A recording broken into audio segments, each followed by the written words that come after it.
What's up, everybody? It's Broadbrick Chris here, aka Big C, uh, aka Holy Thug. So, I'm getting into this very quick. So, I did a video a couple days ago about racism and about talking more or less about the effects of racism, how it affects Afro Americans, and how it affects Caucasian Americans, right? I broke down the categories of black and white. Broke down what does black mean, broke down what white means. Okay? So now in this video, I'm gonna talk about how to stop the effects of racism. And I'm going to concentrate more so on the effects for Afro Americans. Because the thing is this, I'm not Caucasian. And although I see the effects of racism on Caucasians, I can't really speak on it. Because it takes Caucasians to understand, or it takes for them to acknowledge how racism really truly affects them. For someone, I'm gonna say that it will take someone who is Caucasian to understand the effects of racism upon them as a Caucasian person. For them to seek and get a revolutionary understanding of it. There's no true revolution without revelation. That's the bottom line to it. So, I mentioned before that for Afro Americans, racism, well, let me recap. First of all, it's about control. Racism's always been about control. It's not about liking somebody or not liking somebody. The mistake that we make, I made this in the video before, we deal with racism from an emotional standpoint. Yes, it affects our emotions. Then there's incidents of racism that really are highly emotional. Jim Crow, police brutality, redlining. Anytime you use an Afro American try to accomplish something in life and have to deal with these barriers, it's frustrating. It's stressful. But you have to deal with things from a logical standpoint. You got to deal with these things head on. I'm just going to say it like this. And again, I'm talking right now for Afro-American people. We got to deal with this shit like men and women. Got to deal with this shit like grown fucking adults. Seriously, that's it. And no more whining, no more crying, no more, staying in the victim's role. Straight up. We know we have trials of life that we go through. There are things that make us cry at times. There are things that make us sad. Systemic racism, same way. Things that we go through with that, there's things that make us cry and things make us sad. But at the end of the day, we get back on our fucking feet, stand the fuck up. Look Racism, whatever form it comes in, or whatever obstacle it comes in, look it in the eye and move forward. The Word of God says, "No weapon formed against you shall prosper." Racism is a weapon. It's a weapon designed to control. I said before. And I'm going to keep mentioning that point when I'm having these discussions about racism. I really want y'all to understand this shit. Seriously. Racism is about control.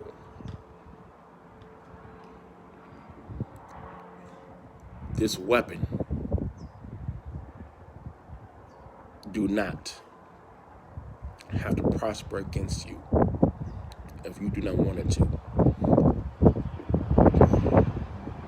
It does not. It does not. Trials of life that we go through as human beings, you can either let it knock you on your ass and you stay there, or it can knock you flat on your face and you stay there, or it can knock you on your ass, you look up to heaven, ask God for help, and get back on your feet. It can knock you on your face, just lay there, stay stretched up before the Lord, submit yourself to the kingdom of heaven, and ask God for help, and get back on your feet. That's the bottom line to it. And please don't make it sound like I'm making this sound easier. You know, I know a lot of this can come across as easier said than done, but it can be done.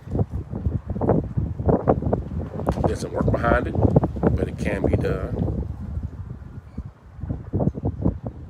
You know, as human beings, we're creatures of habit.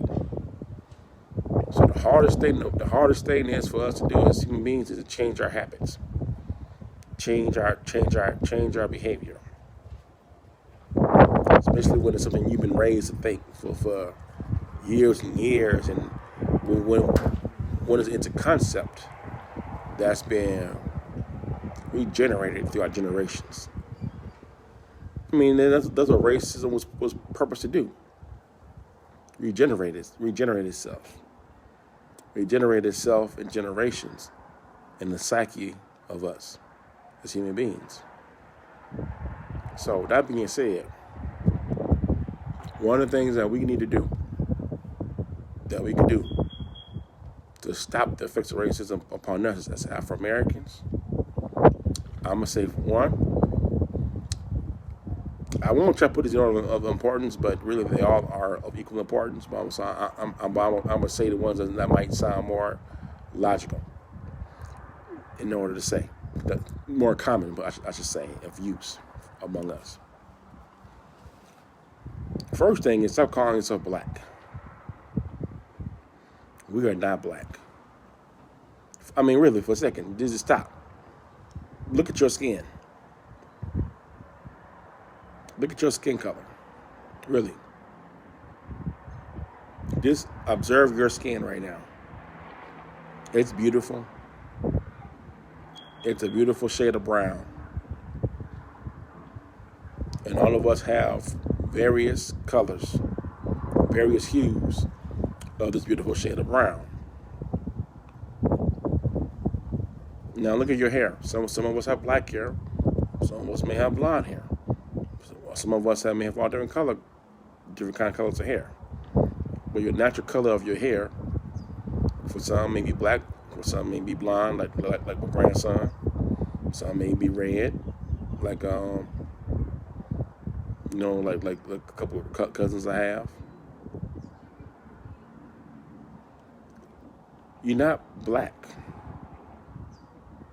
So why are we putting this color, this label as black upon us?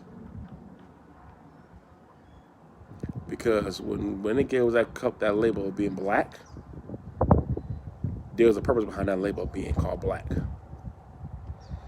There was a purpose of that label that's supposed to affect how we self-identify ourselves.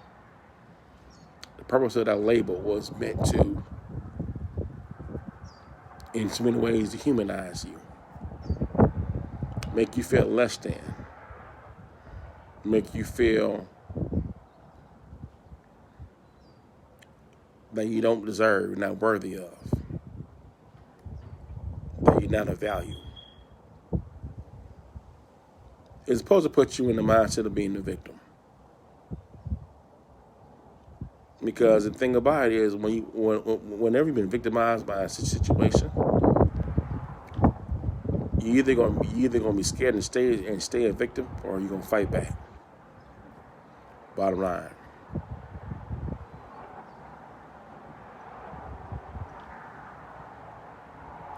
When you know your worth, you don't settle for anything less than what you understand your worth to be.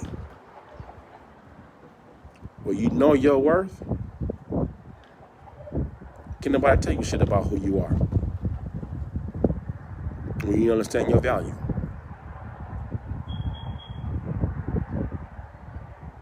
And if anybody attempts to steal that from you or take it away from you, like their God, who gave it to you in the first place, then that person becomes your enemy.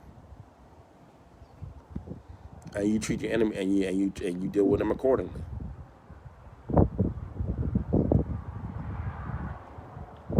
Now, when we understand what black really means, according to the purpose of racism was designed for, when the government gave us this label, when the government declared that label upon us, we accepted that declaration. And because we accepted that declaration, we accepted everything when that declaration meant. So here we are today now, fighting for self-worth, fighting to feel self-worth, fighting to feel value, fighting for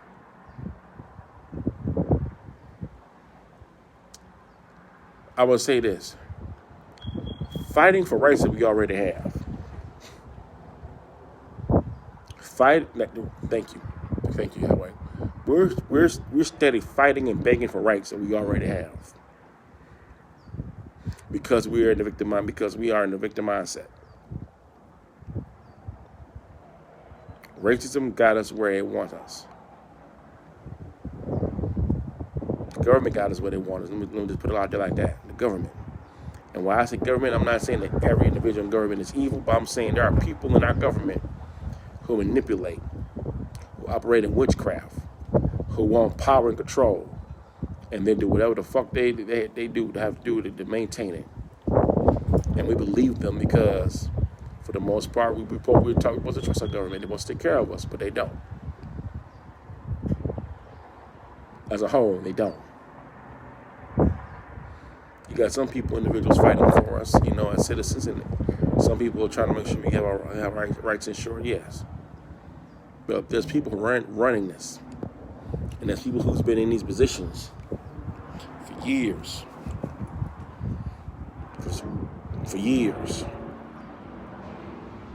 manipulating, playing God, playing puppet master for the most part.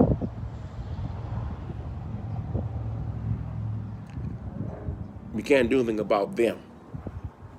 You can't control people, but you can control you. You have control over you. You can decide whether or not you want to be set free or not. I don't care what obstacles get thrown at you in life. You have a decision on how you're going to deal with that obstacle. That's your power. That is a power that Yahweh has given you as a human being. That is the authority that Jesus Christ died on the cross for, to restore it back into us as human beings. You have power of choice. You have power of ability to overcome. And you have to want to access that power.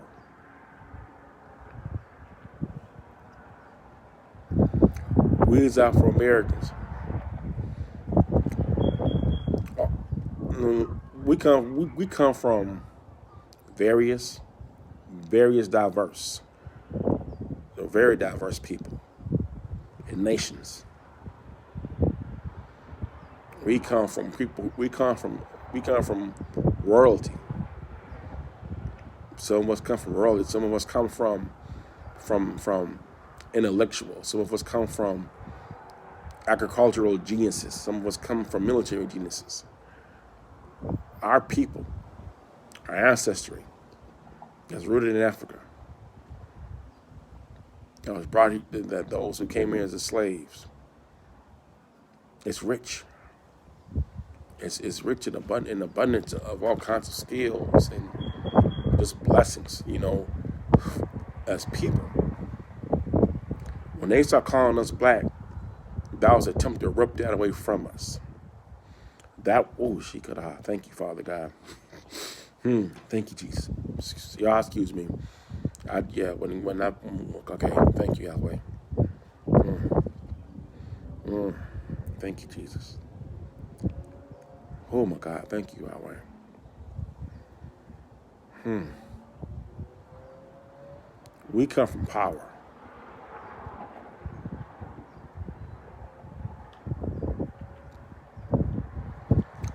We did not have a collective mindset.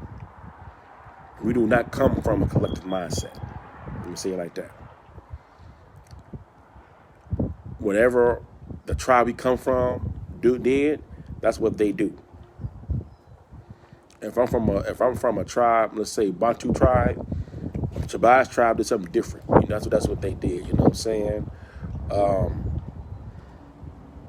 Zulu tribe do something different. We're not a collective. We're diverse. We're individuals.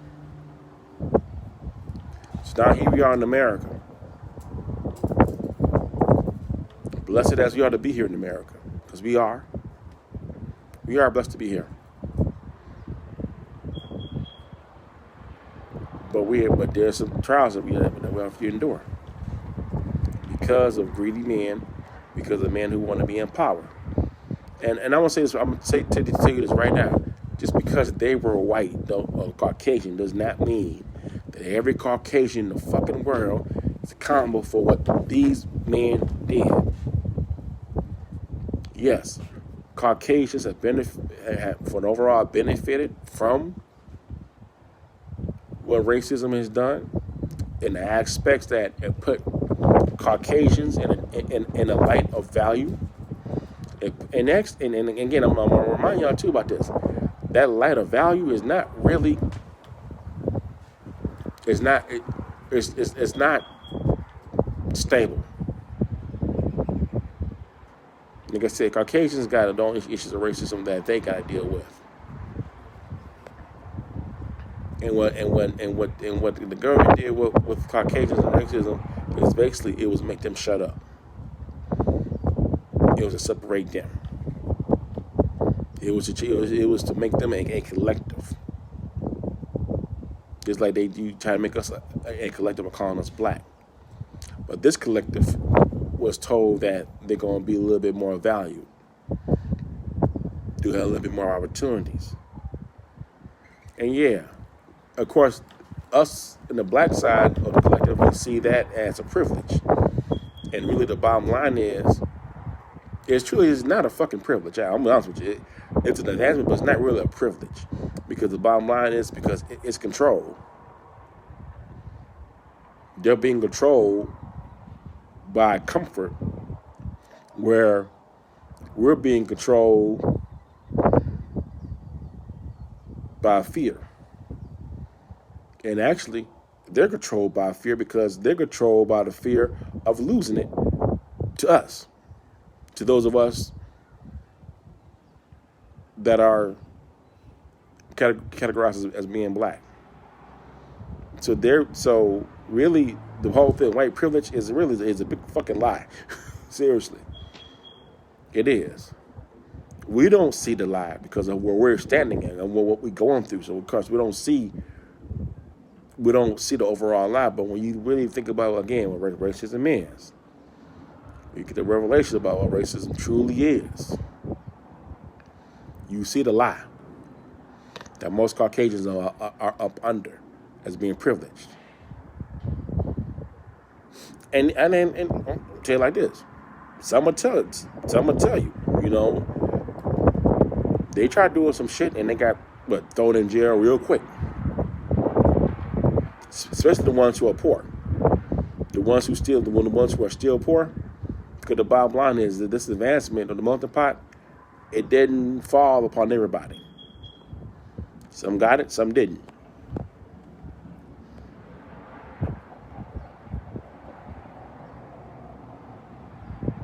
And it's that way now. Everybody who you see Caucasian is not necessarily in that position of that perceived privilege. I can tell you the truth right now. Being someone who's in the MC culture, I don't have a bike yet, but from the people's standpoint, I deal, I see club members and whatnot. There's clubs, white clubs, who got members filling up prisons right now, just because of who they are. And then we'll say, but they could get cleaned up and look a certain kind of way and be okay. Okay, well, yeah. That's what some of us do. Some of us still try to get cleaned up and try to fit in, and be safe. As long as you're the safe Negro, you know what I'm saying? Great society accepts you. And greater society, for the most part, is dictated by white. At least here in America, anyway. So we try to, we'll put on a suit and tie. And I'm not saying the wrong word in a suit and tie, but I'm saying we try to do things, to come in and try to fit in and not show too much pride in our culture, and who we are and whatnot. Or we try to slide and fit in and try to fit in, with the good old boys club and whatnot. And it just is said as just being who you are. Which again, all those things really, what I just said, really are based upon class. We received the middle class Caucasians to be like, that's it. Like, that's the moment when we arrived, or upper class Caucasians, to be the lifestyle to have. And those of us who are considered on the black side, we strive for that. Thinking, looking at it and receiving it as that is the way to be.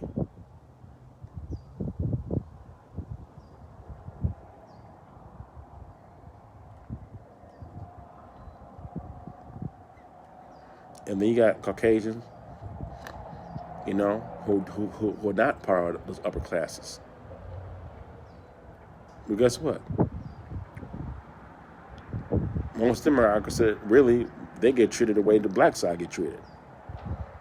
So you see this whole thing about black and white, it's really not by ethnicity as it is about its category. Category of value. So anyway, get back to what I was saying earlier. Sorry, got off the point. But for us, like I said, one of the things we got to do is stop abiding by the word black. Stop using that word. Stop calling ourselves that. We're Afro-Americans. Or Afrocentric people, okay? If you're fortunate enough to actually pinpoint your actual ethnicity and culture, that's good. If you find out that you're by a foreign tribe, that's even better. But for the most part, those of us who have found it out yet, we know for the most part that we are from Africa. And most of us came here by are descendants of slaves. So, find pride. So get back to just finding pride in your ethnicity, because it's part of who you are. Just like your nationality of being American is part of who you are. So what's your ethnicity? The other thing we need to stop doing is stop being afraid to die. Yes, I said that. Stop being afraid to die. Because see, the use of fear of racism toward us toward us, those of us labeled as being black, is a fear of losing of having your life taken from you. We've always feared losing our life and losing our liberty. You know, I mean, hell, we never really have much of the income. I mean, there's still a big financial gap between Afro Americans and Caucasian Americans for the most part. So for the most part, we actually know how to make a lot with little when it comes to finances. We're good with that. Not saying we should stay there, but we survived it. We learn how to thrive with little, right? Now the thing is we gotta stop fearing loss of our lives. Stop abiding in that fear of losing our lives and our liberty. I'm gonna tell you like this: only God can give that. Only God can take it away. If you put it back in God's hands. If you continue to live in fear of losing your life and your liberty, yeah, the government can take it away from you because you're putting that in their care. You're putting that in their hands. You're putting that ability to them.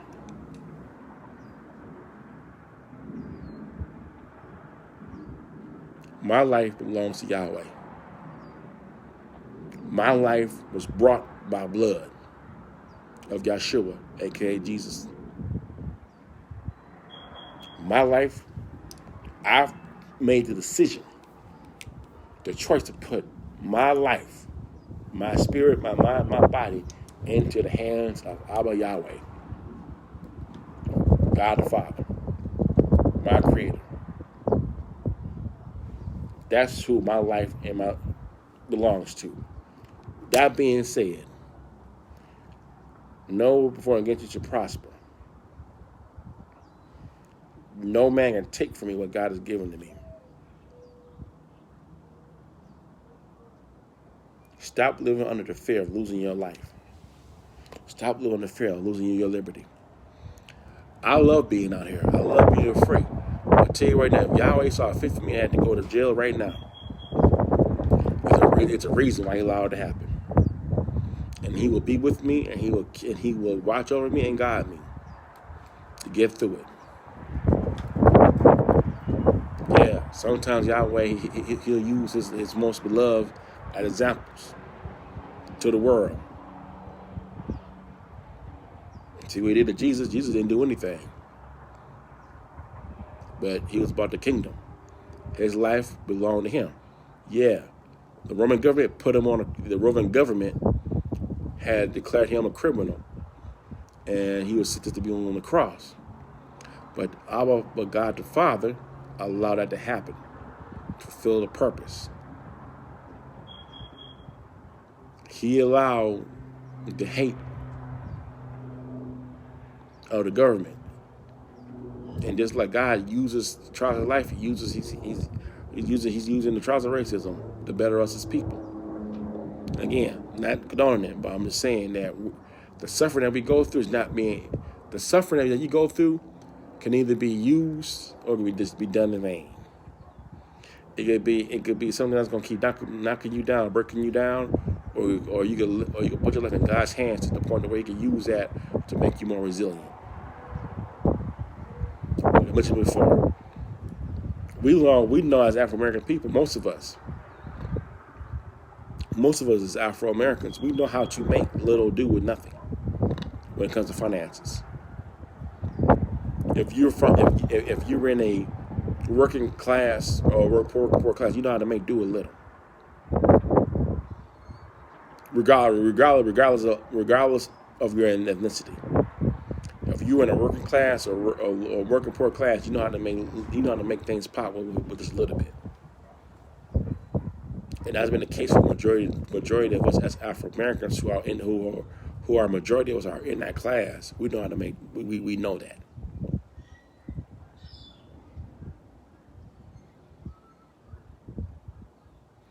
So we got to stop fearing stop fearing, stop living in fear.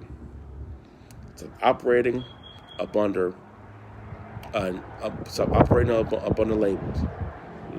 The label of black, because it's not who you are, it's not what you are. And stop fearing loss of life and loss of your liberty. Another thing with that, another point I want to say is teach our children who they are. Teach our children that they're valued. Teach our children integrity. Well, let me say that. Third point. Maintain your integrity. There you go. Excuse me. Maintain your integrity. A lot of traps that systemic racism has got us caught up in, and for the most part, it has been whenever we have not maintained our integrity. I know this when one of my homeboy Kevin, back home in Saginaw. One day when I went back, I live in Arizona right now. I went back to Michigan to visit. It was in at this Wendy's on Bay Road, and my brother was telling me about this car dealership across the way. How this African American man owned this dealership, and he was letting me know that he was telling me how when this dude when he go out to the meetings and whatnot, they go out drinking and whatnot, and some of the colleagues be trying to get him to get drunk, and he's like, nah, I'm okay, I don't, I keep a couple of drinks, I got enough, because he said, and like Kevin and my homeboy said, he told him that. So I know what they want to happen. They want to get drunk, saying they want to act a fool, and then they're gonna go around talking about, they're gonna for the most part sling my name in the dirt for the most part. You know what I'm saying? And blow everything out of proportion, make me look bad, but then now affect my business and my ability to be successful. And he made a good point: maintaining your integrity. That's one of the biggest things we need to do is maintain our integrity. I'm not saying try to be perfect. I'm not saying try to be as good as two shoes.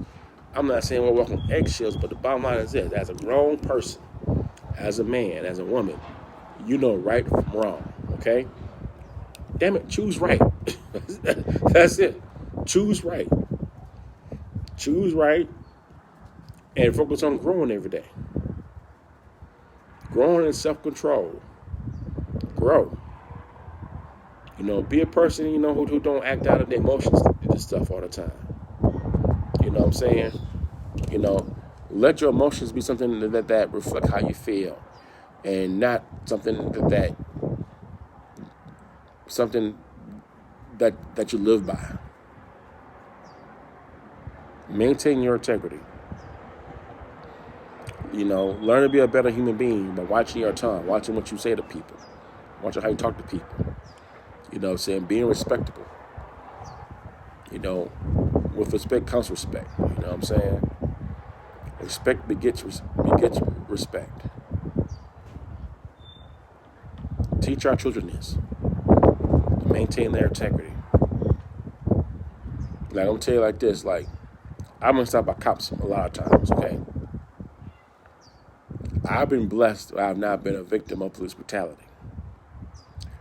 But one of the things that has kept me avoid those situations also. Now the cops would stop me. I don't know. Some treated me with respect. Some, they was real stern for the most part, try to intimidate me. But the thing about it is, I didn't show them no fear. I maintained my integrity. I stayed in the car, complied with what they were telling me to do. I made sure that I didn't pose a threat to them. During that time, I also didn't get smart and start talking crazy. Maintain my integrity. Because at this point now, the cops who had stopped me, who didn't like me, I didn't give them no leeway. I didn't get enough reason. And I'm gonna tell you something about people in positions of power. If they're not disciplined people, if they have an agenda, like our government does, they'll use our power. We all know all cops are not the same, of course, you know that. But we all know there's people who get positions of power and they goes to their head. I didn't give the cop whoever stopped me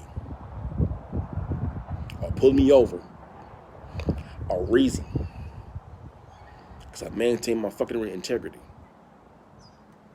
I stood up as a man. I looked them in the eyes. No fear. Maintain my integrity. Me calling an officer, no sir, yes sir. It's not me being Uncle Tom, as people say, or being scared. I believe in respect, and that's what I do. I give people respect, and because I sow seeds of respect, I reap a harvest of respect also as well. Because y'all see how I'm dressed, right? I go to stores and folks call me sir. I wear my hat to the back. Y'all see my rings I got on. You see how I look right now. You see what I'm wearing, right? You see the jeans I got on, right? I go to stores and I get called sir. But everybody, because I sow seeds of respect. I teach my grandson same thing. He sows seeds to be respectable. If you sow seeds of respect, you're going to get back respect. Bottom line. Teach our children that. Regenerate that into into the culture. Be respectable. Give you another story. My grandfather, O'Neill Rankin, story that my mother told me. My mother came up in Jim Crow. So one day she walked in the store, and she walked into the wrong entrance. So the store owner, the Caucasian man, yelled at her. Right? My grandfather told this white dude, don't you ever talk to my daughter like that again. I mean, he was in his face. He told him, don't you talk to her like that ever again. That's why I don't let her come to the store now. My granddaddy could have got lynched and hung. I mean, just like that. Those of you who somehow this stuff is like a long time ago, look here, my mother is 74 years old. I'm 44, okay? This less than, she's 30 years older than me right now. This is just 60 years ago. Just one generation ahead. I'm a Gen Xer. My mom's a baby boomer. / civil rights baby, okay? This happened as one generation. That's the gap right there. One generation gap right there. So y'all we talking about this racism is that it ain't real, whatever case may be. My mama is little proof of it. But yeah, Emmett Till. That happened when my mother was a kid. He whistled at a white lady, and he was murdered.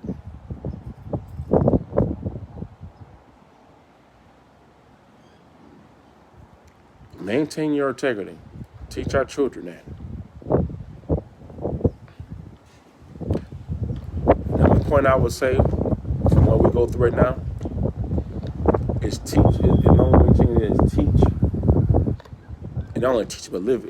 I'm telling you, not only is teach but live by ourselves as adults.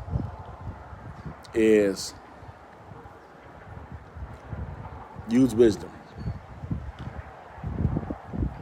Use wisdom. Cop pull you over. Don't act a fool and act stupid and run your mouth. Use wisdom.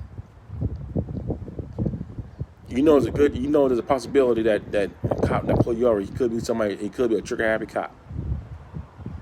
Okay? He could be trigger happy. He could be itching and waiting. We understand the concept of racism, that and profiling. That darker you are, the more dangerous you receive to be.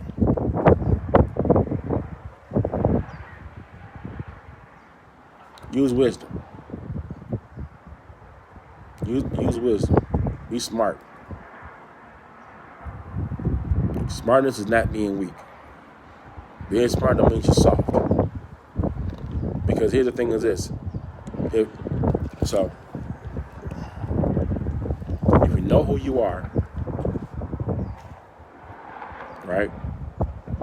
Understand your value. If you operating in integrity, maintaining your integrity, and if you are using your fucking brain, what can stop you?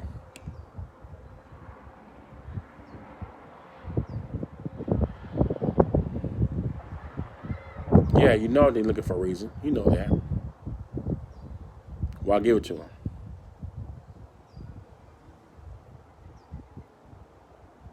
Pull you over, you look them in the eye, watch your level tone. Don't give them a reason. So at the same time, right now, you showing this officer here, he could be racist and could be a trigger person. You look at him and let them know that you're not afraid of them because you look at them dead in the eye. They see you're not fearful of them. They see you're being calm and cool about dealing with the situation. And for the most part, some of them, they'll back off. And yes, they'll try to edge you on and whatnot, and questions that try to irritate you and all that. But maintain your integrity, you maintain your cool, and maintain your sense as a man or woman. Look them dead in the eye. People just don't understand about eye contact, about the power. Because here's the thing about it, they're human. You're human. There's power in eye contact. We're human beings. Well, just because they're Caucasian, do you think they got some sort of power over you? That was the whole point. That's what racism wants you to think in the first place. They want you to fall to the construct of white supremacy. They want you to fall to the kind of construct of black inferiority. You can live with black, so you're not worth anything. So fear the person who come across. So fear the person that's white. That's what happened to him during Jim Crow. You white folks, they're using it. They're living by this mental construct of white supremacy that they're valued better because they're white. Which is a lie.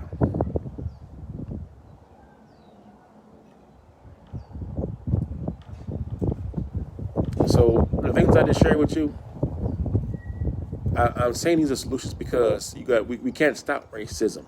Well, Bill, we could doggone sure get from unaffected racism. As long as it's people in control, as long as it's people in power who hunger and lust after that power, they can do whatever they can to try to control people. But that don't mean that we have to let it prosper in our lives. Brother Big Chris here. I hope what I said to you was helpful. Again, some of you who hear this, you may not agree with it. I dig that. If you don't agree with it, please share with me your thoughts again in the comments. I'm always down to chop it up. Y'all should know me by now. You got some of my videos before. I'm always down, to work, to discuss our opposite views and whatnot and perspectives. Because that's how we learn. So Brother Big Chris here, my love.